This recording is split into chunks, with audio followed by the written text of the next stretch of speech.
Happy to have with us today David Xu. He is the advanced heart failure cardiology specialist, MedStar Health. Dr. Xu, thanks for joining us. And I guess to lead us off, what are some causes of heart disease? Hey, thanks for having me here today, John. I'm happy to speak with you about heart health this month. Some of the risk factors that you may hear about are some of the very obvious ones that you hear about all the time. Things like smoking and excess alcohol use are probably the two of the most easily reversible causes of heart health damage. The thing I tell patients are, there are things that are within your control and there are things that are outside of your control. Who you are born as you get older, those are things that are outside your control. But if we're talking about things that are within our control, some of the things that can affect your heart health, definitely I tell all of my patients are don't smoke and don't overdo it with the alcohol. What are some steps perhaps that we can take to help prevent that? I guess refraining is a good one. Is there anything else? Is there anything diet related? Anything that we can be keeping in mind as far as heart health is concerned?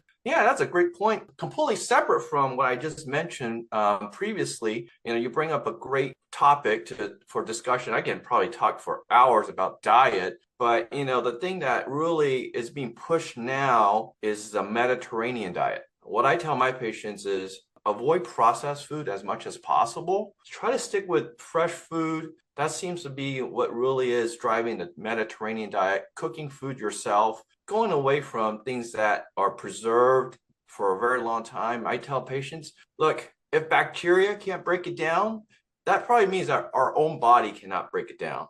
So I say if things that are fresh and can go bad, that means nature and our body can break it down, and that's probably the best thing for us. There are warning signs that are obviously things to heed. You get to a point where you may be in trouble as far as your heart. What are some of those perhaps early warning signs? And what exactly does it mean when someone has heart failure? Yeah, that's a great question. So thanks for segue into my specialty.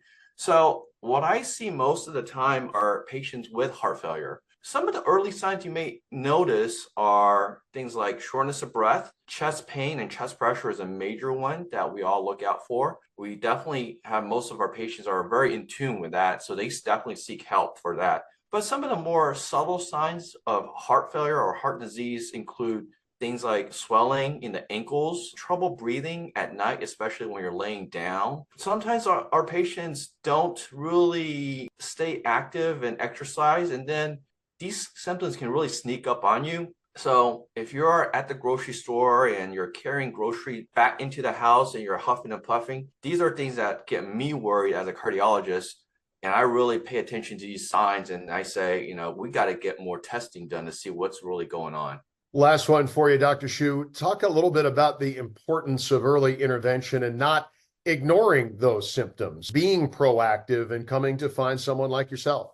Sometimes it's better, you feel like as a patient, not to know exactly what's going on and just kind of ignore the symptoms until it's too late. I am definitely very proactive. I tell all my patients it's better to tackle the problem when it's small rather than waiting until months to years down the road when the major problem happens. We have so many great advances now in medicine that we have medications for heart failure that can take a weak heart, a heart that's maybe working half as well as a normal heart, and bring it back to full strength again. Like these are almost miraculous interventions that we have at our disposal as cardiologists.